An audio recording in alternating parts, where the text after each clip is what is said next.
Aujourd'hui, je voudrais parler d'un sujet qui me tient à cœur et c'est comment nous affectons nos animaux.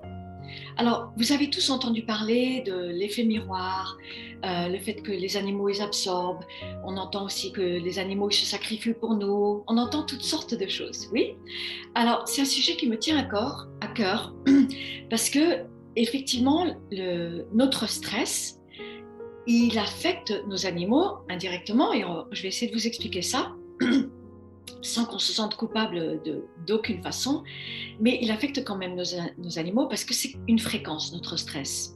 Alors, déjà, on est dans un univers qui est parlant, vivant, où tout affecte tout.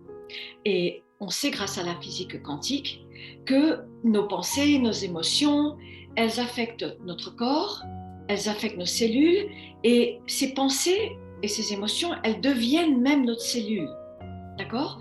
Et elles peuvent être à la source de nos maladies, des maladies qui vont se développer plus tard, quelle que soit notre génétique. Et nos pensées, des pensées de colère, de frustration, d'énervement, de culpabilité, de honte, de ressentiment, de manque, lui il a plus que moi, etc. Sentiment d'injustice, de dépression, tous ces sentiments-là, ils affectent notre corps physique, oui, d'accord? Et ils ont un effet sur nous, mais aussi sur nos animaux. Alors, pourquoi? Parce que ces animaux, ils vivent avec nous et ce sont des êtres sensibles qui sont liés à nous par ce fil d'amour, d'or, ce fil d'or, comme je dis souvent, ce fil d'amour d'or, ils sont liés à nous. Et donc, ils perçoivent tout ce que nous, on est en train de vivre et aussi toutes les pensées auxquelles desquelles on n'a pas conscience. Vous voyez? Alors, je voulais vous expliquer un petit peu comment je pense que ça fonctionne. Alors, pour moi, les animaux, ils ont une fréquence ou une signature énergétique, oui, et de survie. Et cette fréquence de survie, elle est très très solide, elle est vraiment importante. C'est comme un grand château, un château fort, et qui est complètement impénétrable. Parce que c'est l'instinct de survie, il est très fort. Et cet instinct de survie, il a à voir avec le territoire, la sécurité, la hiérarchie, etc. Oui? Alors, en théorie, donc comme ils ont cet instinct de survie qui est très très solide, en théorie, tout ce qui serait ce type de menace, si je peux me permettre d'utiliser ce mot, de menace externe, qui serait liée à nos émotions et à nos pensées, ne pourrait pas rentrer dans ce château fort, parce que normalement, il est impénétrable. Oui, mais qu'est-ce qui se passe? Il se passe qu'ils se partagent leur vie avec nous 24 heures sur 24. C'est beaucoup. Et nous, on vit beaucoup de choses.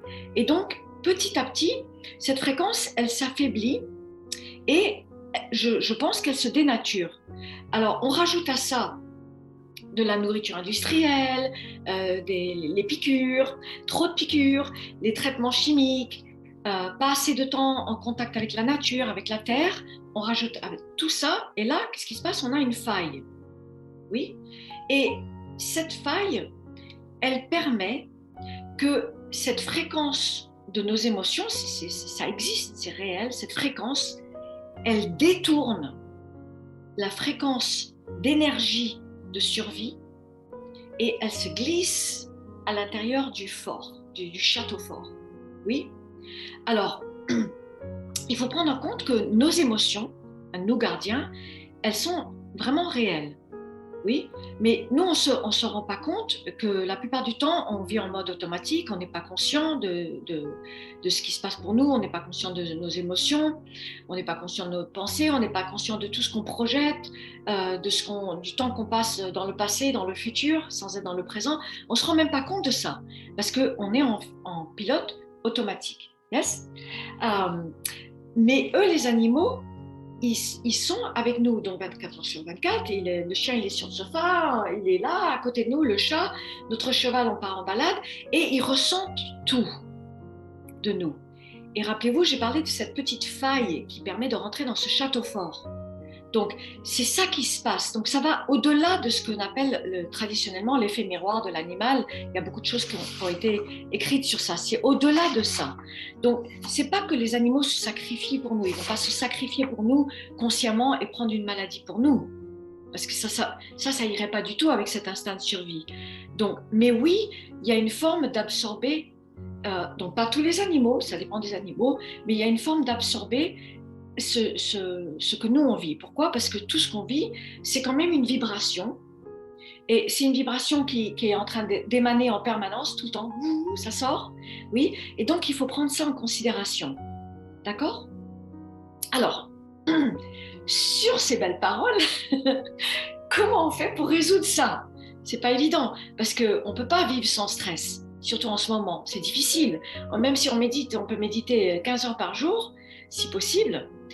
Il y aura quand même, on aura toujours les défis de la vie qui vont être présents. Et il y en a des défis, ils sont toujours là. Alors, moi, ce que je pense, c'est que si on commence à prendre conscience de nos émotions et de nos pensées, de regarder combien de fois dans la journée, combien de fois dans une journée, mes émotions vont se diriger vers la préoccupation, la peur, la haine, l'envie, la tristesse, la nostalgie, le ressentiment, etc. Combien de fois dans la journée mes pensées vont se diriger dans ce chemin que j'ai pas nécessairement du tout envie d'aller dans ce chemin, oui, mais c'est une question de prendre conscience de ça.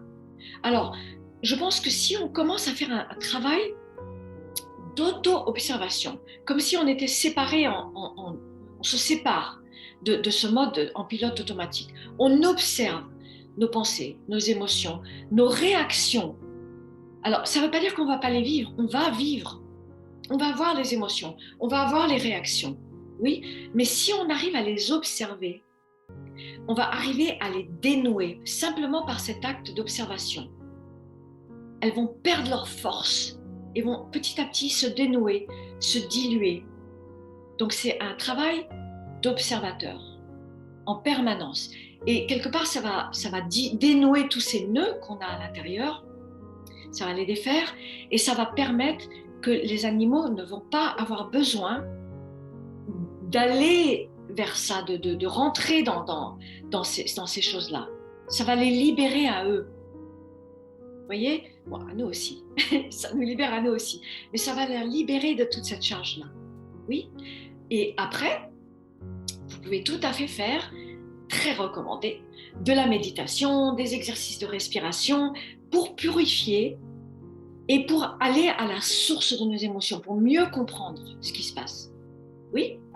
Et vous verrez qu'au fur et à mesure de tout ça, vous allez vous transformer, vous allez aider votre vie, ça va être plus facile et en même temps, vous allez aider votre animal à se libérer des charges émotionnelles qui sont liées à notre vécu. Oui, ça va ne leur faire que du bien.